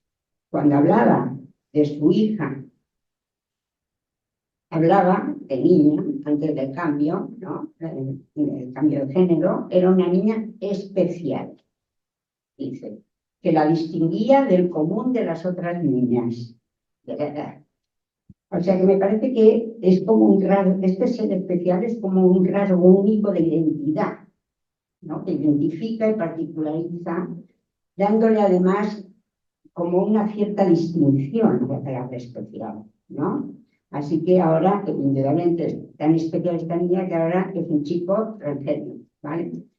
Además, también habla del otro hijo, que este chico tiene un hermano mayor, ¿vale? Y también este chico es especial. Por ejemplo, el hijo mayor, lo que dice de que es, ¿no? Es superdotado, un chico superdotado, muy inteligente, que ha ido a estudiar a Estados Unidos, a la universidad, y han dado un premio, bueno, que ha tenido un éxito con esto y que además es gay. Y lo añade así, después de esto, de sus logros como estudiante, y que además es gay. Decía, ¿vale? Bueno, yo me encuentro con esto, ¿vale? ¿No? Y en el caso del chico, los significantes para él son sobre todo la mentira, que son las mentiras utilizadas por su amiga cuando empezó a hablar mal de él y que todo el mundo se creyó. Las mentiras de los libros de ficción, ¿vale? Y el esconder, porque una de las cosas que él dice, hablando un día de la ropa amplia, ¿vale? Él dice que es la manera de esconder sus pechos, ¿vale? Eso lo dice. No, hay dos cosas en las que se cierran. No quiere hablar de su infancia, pero también dice que no recuerda nada de su infancia, ¿vale? Esto no hay manera. Solo hay una imagen que no sé por qué conseguimos en una sesión que él recordase, que era una fuente con delfines en mitad del patio de la escuela de primaria, no de después, ¿no? Alrededor de la cual jugaba. Es lo único que recuerda. Cuando era niña, él no dice entonces que era niña, sino que le viene el recuerdo de esta fuente, la imagen. Él está haciendo un bachillerato artístico. ¿Vale? Un poco que la imagen y venir a esto tiene que ver también con esta cuestión de lo artístico. Y la otra cosa que recuerda, también, otra cosa que recuerda, sobre esa misma edad del recuerdo de la fuente, es cuánto le gustaba ir al lugar del trabajo del padre. Se iba muchas veces al lugar del trabajo del padre porque se sentía que estaba en calma, que había una especie de tranquilidad, que veía el padre y había algo que se intercambiaba entre ellos, para decir así. Y sobre todo un lugar tranquilo y apacible. Esas son dos cosas que señalan. Y el trabajo del padre es que el padre tiene un comercio de reparaciones de objetos. Un buen reparador. Bueno, también se niega, como ha señalado Graciela, a decir su nombre de niña. Nada, imposible. Un nombre borrado, muerto y además infunerable. Y efectivamente, como ha dicho también Graciela, recusar nombrar el nombre que le fue donado hace desaparecer el sentido del nombre como un don. Se le dio como un don, ¿no? Que es el don de aquellos que te han soñado, padres, que han pensado en ello, que han estado, ¿no? Teniéndote presente, ¿no? Pensando el nombre. Bueno, esto queda fuera. Hay una cosa, a través de este caso, que a mí me quedó señalada, que es La madre no hizo ningún duelo de haber perdido una hija, ninguno. El padre sí, por lo que él habló en sesión, que es que el padre, cuando él cambió todo, el nombre, el estado civil, el género, todo esto lo llevó a cabo, una vez que ya esto lo hizo, ¿no? Y dijo que era chico, documentado por el carnet de identidad y todo esto, el padre se quedó muy callado y durante mucho tiempo entraba y no le saludaba o no le hablaba. Y así estuvo mucho tiempo, hasta que en algún momento, pasado el tiempo, fue introduciendo y habló. Es decir, este padre yo creo que con esto, ¿no? No poder hablar al hijo, no poder cuando llegaba a casa hablar a ese hijo, era una manera de hacer un duelo, hasta que ha podido elaborarlo de alguna manera y ahora lo puede llamar y nombrar con el nombre que él eligió de chico, ¿vale? Luego, esto no lo tengo apuntado, pero es otra cosa que quiero decir, por lo que se ha planteado. Tengo un analizante que tiene un hijo transexual, ¿vale? Era una hija y dos chicos. Era chica y quiso cambiarse. Hizo todo un trayecto para llegar a cambiarse y transitar y ser chico, un poco aparte de los padres, porque lo hizo, le gustaba mucho el deporte como chica, jugaba al fútbol como chica, pero entonces empezó a hablar y hacía de portera, y empezó a hablar con un portero, y fuera de los institutos y de las escuelas, ¿no? Que había transicionado, que había sido una chica y ahora era un chico, jugaba con los chicos de portero. A partir de aquí, de esta relación, empezó a transicionar. Y bueno, él se ha hecho todo, la selección, bueno, todo, las hormonas, la mastectomía, ¿vale? Lo último de cirugía es la mastectomía. La cuestión era que cuando él hizo todo esto, él brilló. Escribía bien, le llamaban de la radio, le invitaban a hablar. Había tenido un premio de la mejor, no sé, revelación o trabajo. Bueno, una cosa como un chico que brillaba, ¿vale? Pero, ¿cuál es el tema? La madre ahora me ha pedido que le busque un analista para él, que lo ha hablado y que él quiere. ¿A partir de qué? De que este chico, con su primer amor, que estaban muy bien y tonteaban y tal, llegó un momento en que él dijo, yo soy un chico trans.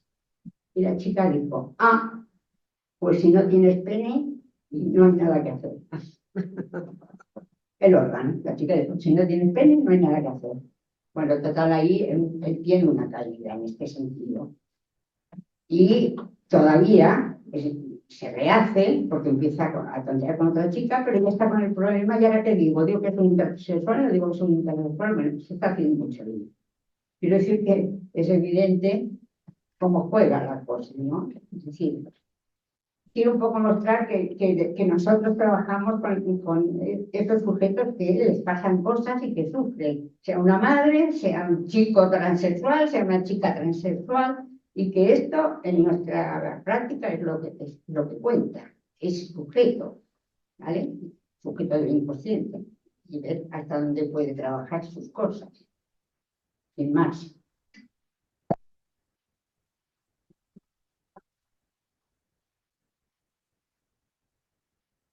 Bueno, magníficas las tres ponencias, tres puntos de vista tan excelentes.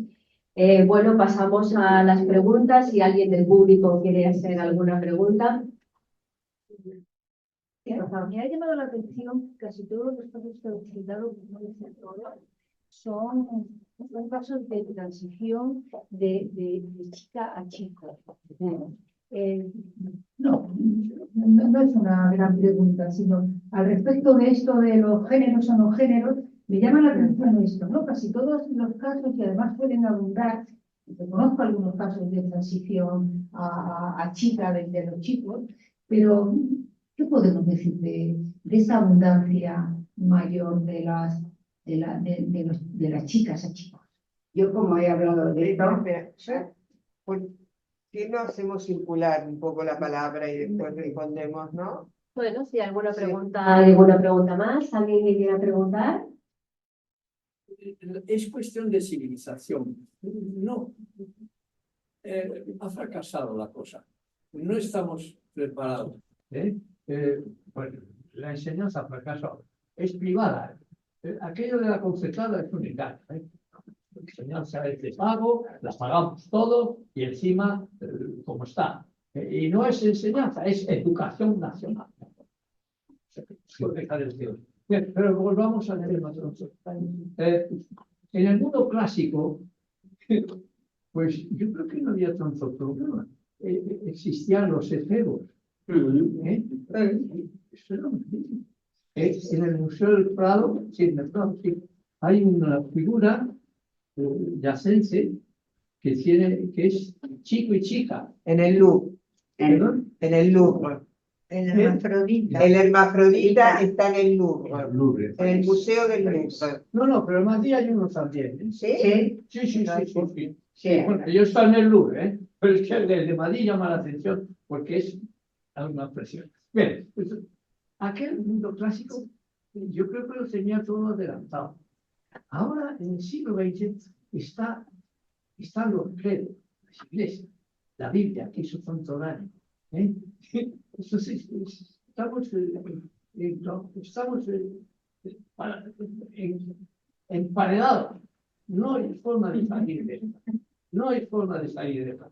Así que quizá con el tiempo Podamos volver al clasicismo. a ver, como dice la canción francesa.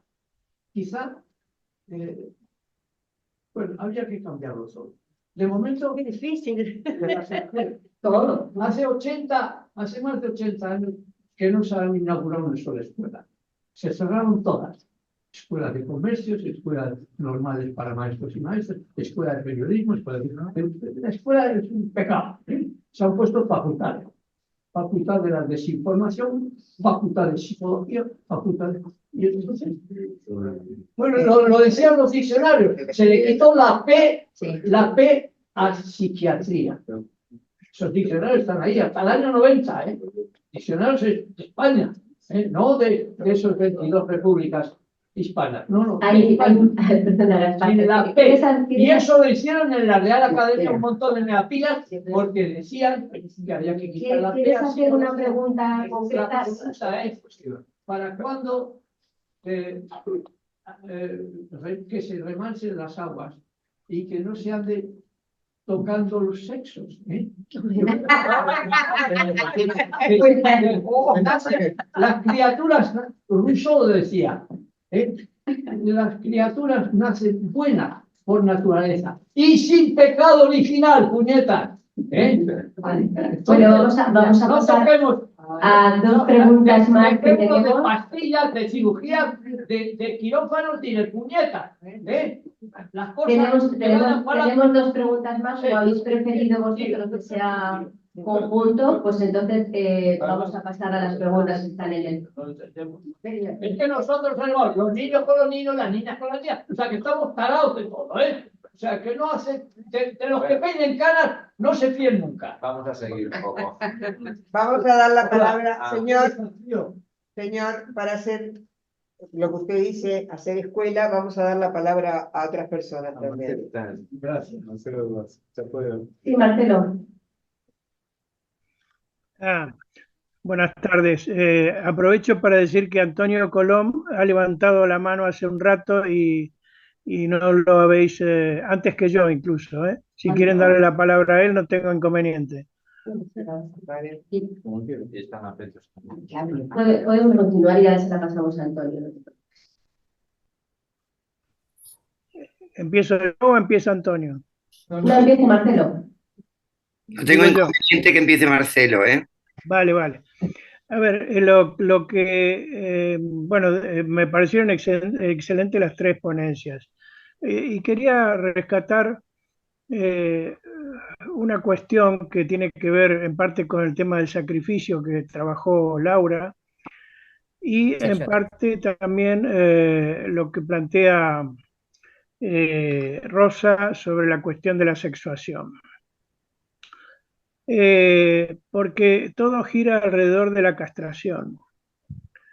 Es decir que, y en la casuística que habéis comentado, uno puede escuchar que hay una cuestión que es que lo que no se termina de simbolizar como castración en las generaciones precedentes, muchas veces retorna en lo real en la generación subsiguiente.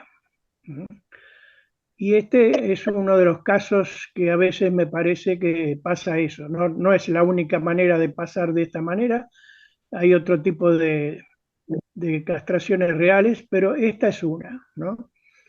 Ese tema implica que el problema está en justamente la simbolización de la castración y que justamente porque la simbolización de la castración permite situar lo imposible. Situar lo imposible. Si no hay inscripción de la castración, lo imposible no se sitúa.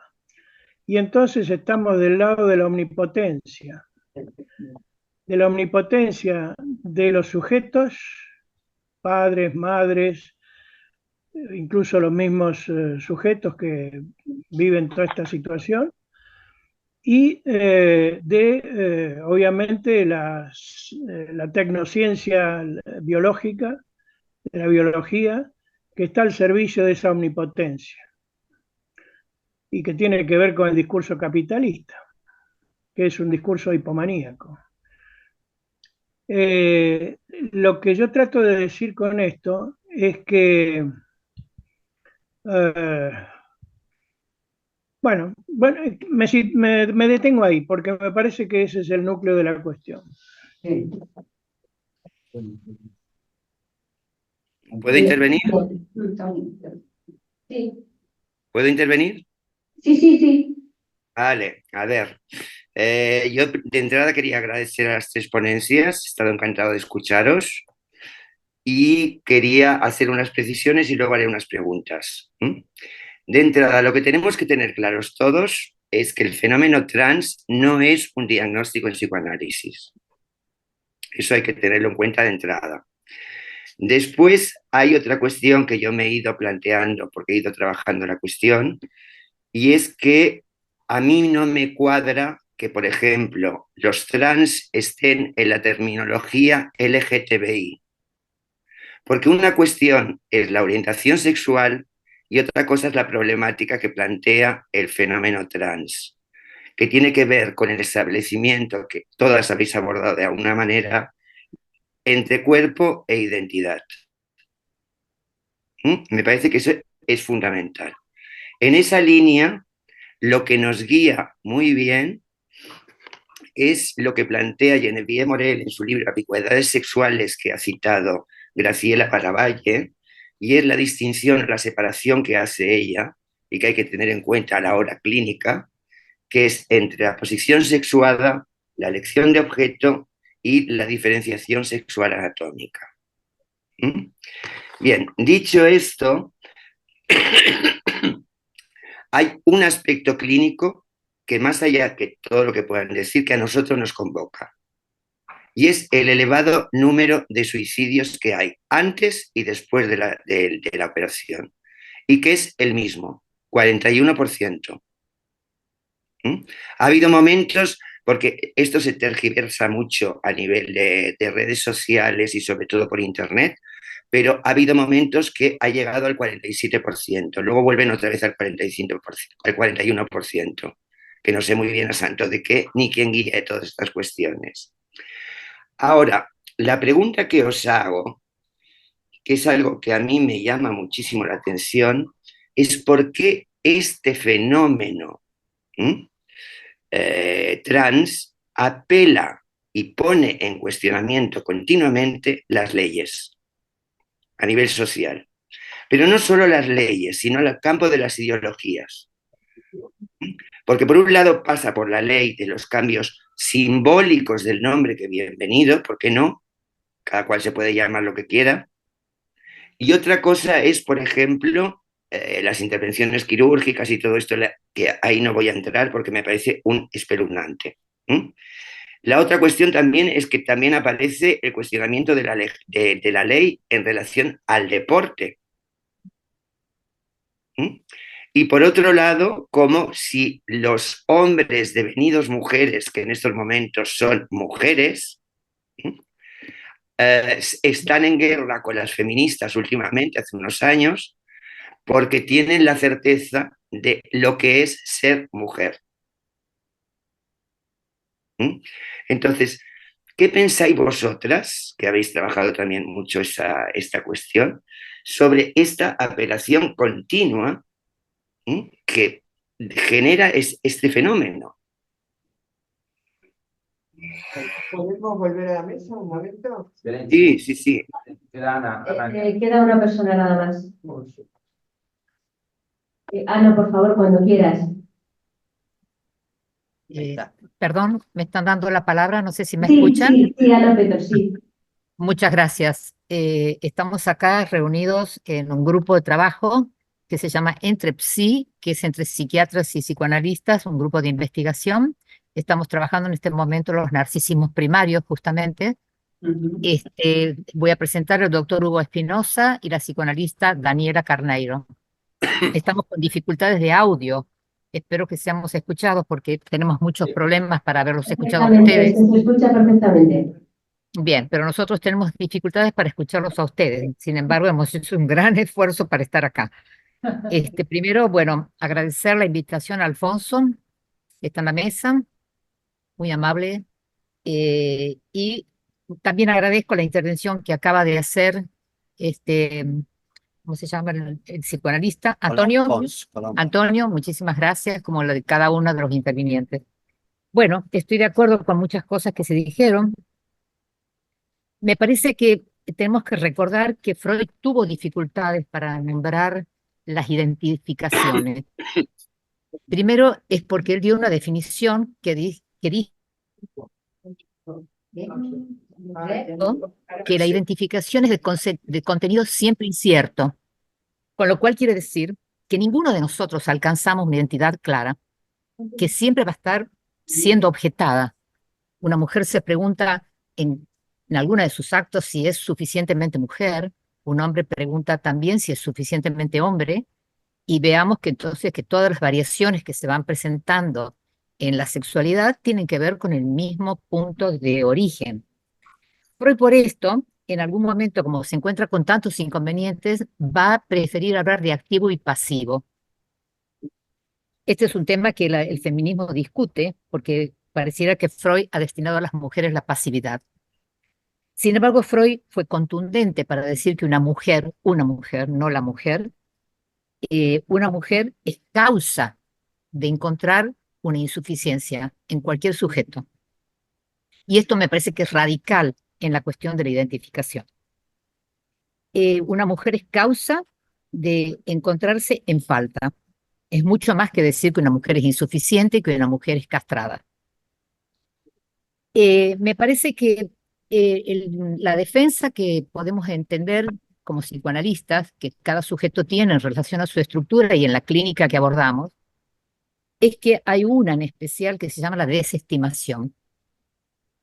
Y la desestimación la podemos encontrar claramente en la psicosis o las perversiones, porque el psicótico, por ejemplo, no perdería lo que ama. Y el cuerpo es algo que nosotros amamos, que nos aflige porque está enfermo, que nos aflige la vejez, que nos aflige el deterioro. Imaginemos nosotros cuánto nos afligiría cortar una parte del cuerpo. Esto también va para la clínica de los cutting, va para la clínica de los tatuados completamente el cuerpo, etcétera, etcétera. Entonces, nadie pierde lo que ama. Este es un problema que la transexualidad nos plantea. Y luego, la línea de la perversión, en la cual no estoy ubicando a ninguno de los transexuales ni nada, no estoy haciendo un diagnóstico clínico, sino estoy pensando en los actos de defensa. La perversión lo que nos permite ubicar es el desafío que hace de poder abarcar todo el goce, sin, sin disminución de ninguno de ellos, sin inhibición y sin privación. Entonces, desde ahí yo me pregunto, ¿qué es lo que estamos viviendo en la actualidad? Porque me parece que con lo que nos enfrentamos los psicoanalistas es con el malestar actual de la civilización que culturalmente promueve a que todos los goces son posibles.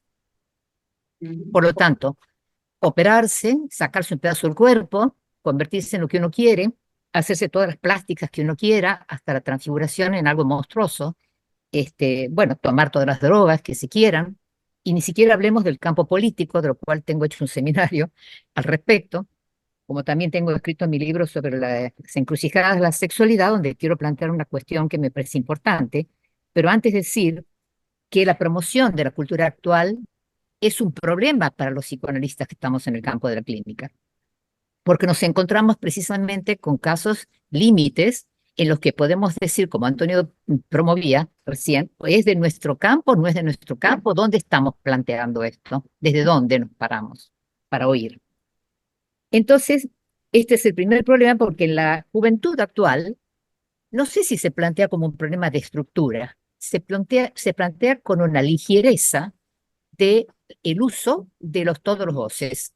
Hoy estoy con un hombre, mañana estoy con una mujer, mañana soy bi y después soy trans. Es decir, da lo mismo. Están todos en el mismo plano. Esto es lo que está pasando con la juventud.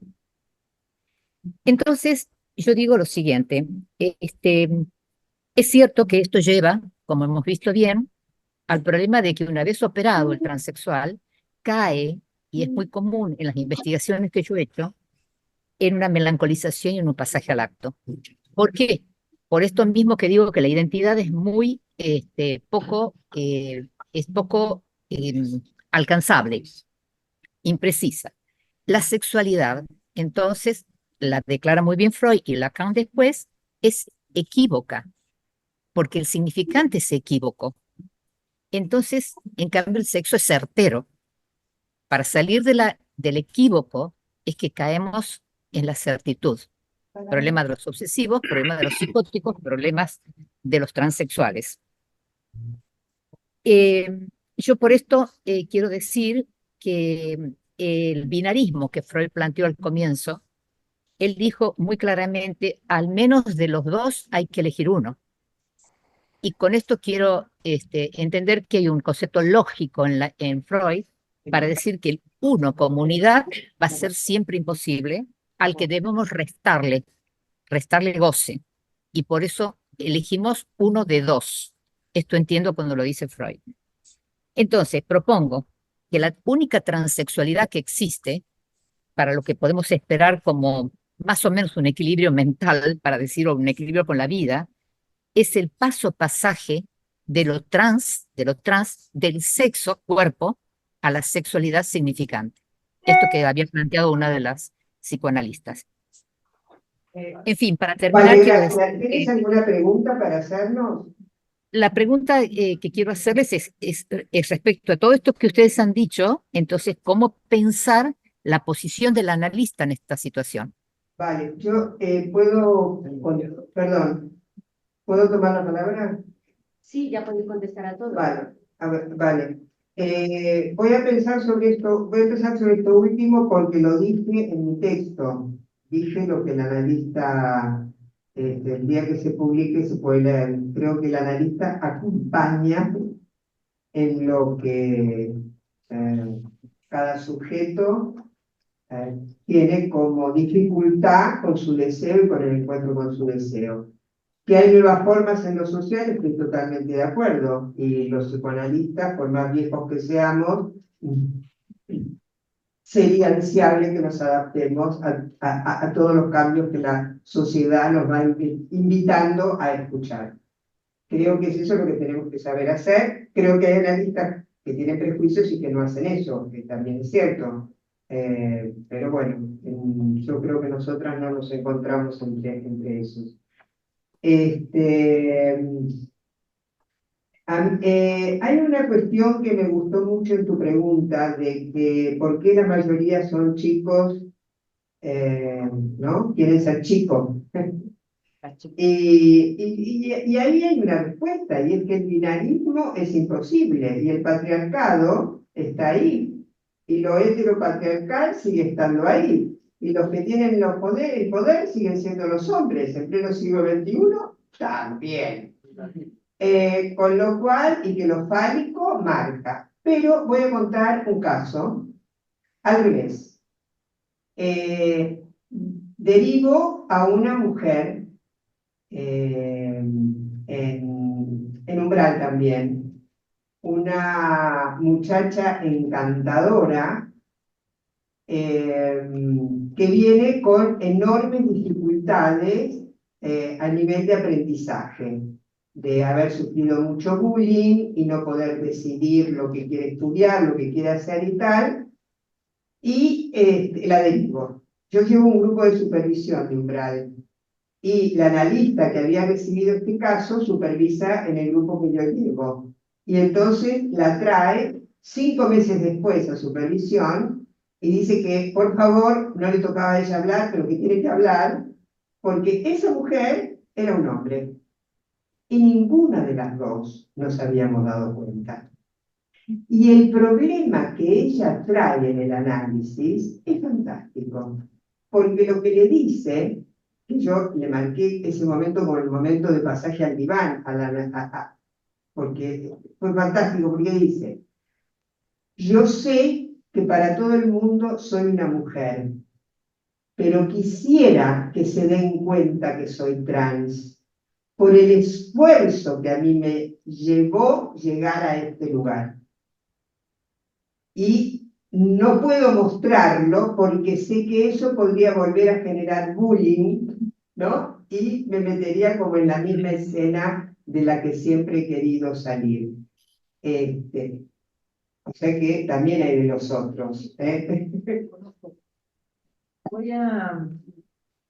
Voy a tomar, porque ya lo dije yo también, que queremos escuchar cualquier sufrimiento, no sé, aunque la verdad es un poco difícil, porque tienen sus especialistas en género y van a esos lugares. Raramente vienen al tribunal. Me pareció muy interesante las 2 cosas que dijo Antonio Golón. Estoy muy de acuerdo. Por un lado, que nosotros no tenemos que considerar trans un concepto psicoanalítico, casi ni siquiera género, porque los géneros, esos son los estereotipos que la sociedad adjudica a lo que ha de ser masculino o femenino. Para nosotros los psicoanalistas hay sexo simbólico, sexo imaginario y real. Pero una cosa que me pareció muy interesante, que no habíamos mencionado, pero que tiene, digamos, como es un informe de que no deberían estar, dice Tony, los gays y las lesbianas en esta etiqueta LGTBI, no LGBT trans, porque y efectivamente se están creando en Estados Unidos y en Canadá asociaciones de gays y de lesbianas que están en contra de ser metido en esa etiqueta y que consideran que eso de los trans es un poco, porque la ideología trans y queer considera que los gays y lesbianas son binarios. Sí. Aunque el mismo concepto de binario es binario, porque Trans y no trans. Binario, el no binario. Y ellos mismos, por ejemplo, yo señalaba recién que Beatriz Preciado eligió ser hombre justamente, pero lo reconoce por conveniencia, y ella dice, defiende la teoría queer y transgénero, pero ella se cambió a hombre, es binaria. Entonces, efectivamente, eso es también otro digamos, elemento del Erdutón, el hecho de que actualmente asociaciones de gays y lesbianas se están oponiendo a que los manipulen metiéndolos en esta etiqueta. Bueno, me parece que Rosa quiere decir algo también. Sí, yo quería decir, primero respondiendo a lo que tú habías planteado, que no te podemos responder tal como lo has planteado.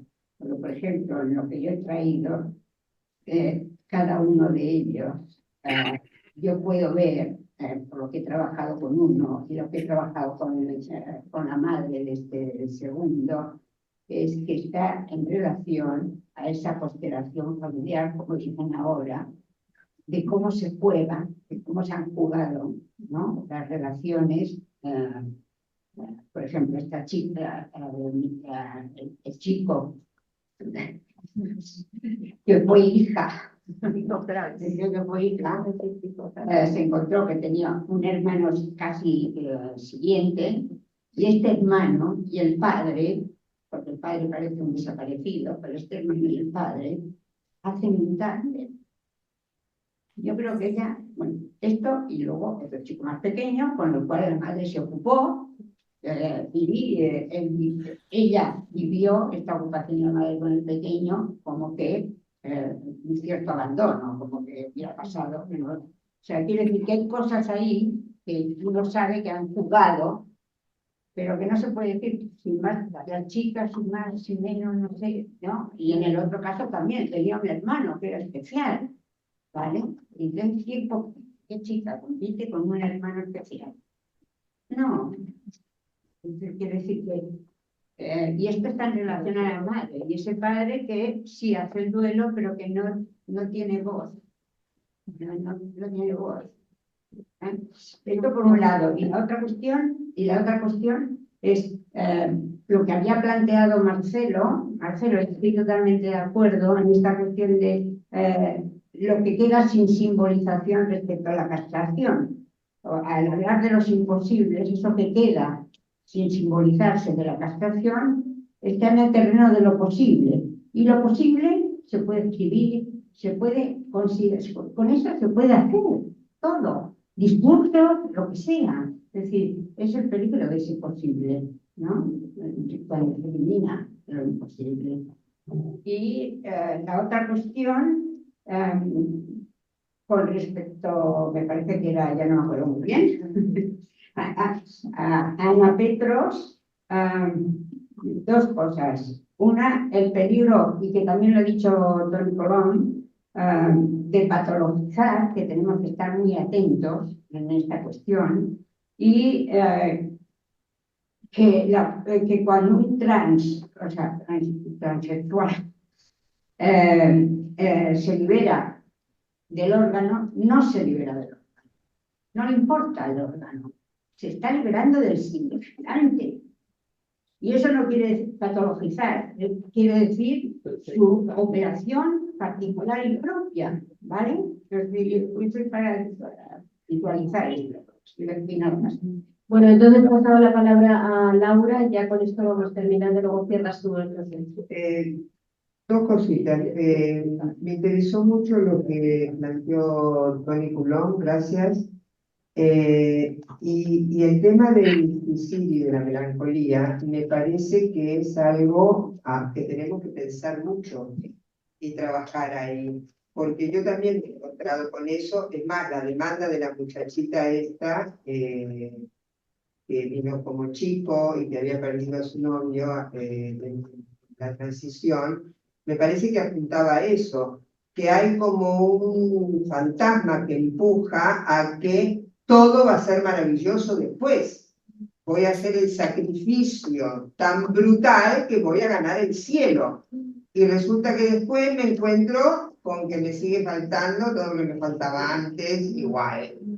Y que ahí no era eso, ¿no? Que la precipitación a la melancolización es la servida en bandeja. Y luego está esta frase axiomática de Ana: nadie pierde lo que ama, y que desconocería el masoquismo, ¿no? Yo creo que sí se pierde lo que se ama, mucho se pierde lo que se ama. Es más, hasta se pierde la posibilidad de encontrar amor. Con lo cual el tema, esa frase invitaría como a otra conferencia, casi. Gracias. Bueno, muchísimas gracias. Una mesa magnífica. Rosa, Graciela, Laura. Yo me habéis hecho pensar muchísimo. Se nos echa el tiempo encima. Gracias también a todas vuestras intervenciones. Gaspar, Trinidad del público, Ana, Marcelo, Tony Colón también desde el Zoom, a todos los que habéis estado con nosotros en el Zoom. Y bueno, a mí me ha hecho también esto quedarme contento porque los psicoanalistas hoy desde esta intervención y con todos los desde el público de distintos países pues estamos como muy peleones, ¿no? Estamos ahí, ¿no? Porque la cuestión, ha dicho una cosa importante Antonio, decía, porque es que claro, como es que esto está permeabilizando y tocando la ley, las leyes y los gobernantes, ¿no? Porque van realmente estableciendo pues una serie de movimientos muy peligrosos que de una manera muy precisa y con casos clínicos hoy pues las conferenciantes nos han tratado. Así que yo creo que esto, fijaros ahora que nos daría para seguir más, nos abre para, yo espero que tengamos más debates, que estemos ahí porque creo que es muy importante lo que se está jugando, es mucho, sobre todo en mi opinión también, y hablo también, ¿verdad?, de aquí de España con esta ley trans que tenemos, donde incluso parece a veces que sería aberrante que en la ley empiece hasta no hay una diferencia entre lo que serían los niños, adolescentes o adultos. Una cosa es un adulto, otra cosa es un chaval, ¿no?, al que se le empiece a hacer hormonación, como ha dicho muy bien Marcelo también, el tema de la ciencia, en fin, se han tratado tantísimos campos que de verdad que estaríamos encantados en seguirlo tratando. El tiempo ya no nos da más. Muchísimas gracias. Y aquí tenéis en Ateneo vuestra casa y os esperamos, ¿no?, de nuevo, ¿no?, para seguir haciendo con ilusión. Gracias, Belén, por estar. Alejandro, muchísimas gracias, porque sin Alejandro no habríamos podido ahí generar las conexiones. Un abrazo para todos y seguimos adelante en la agrupación Cárgame de Ateneo en Madrid. Gracias. Wow.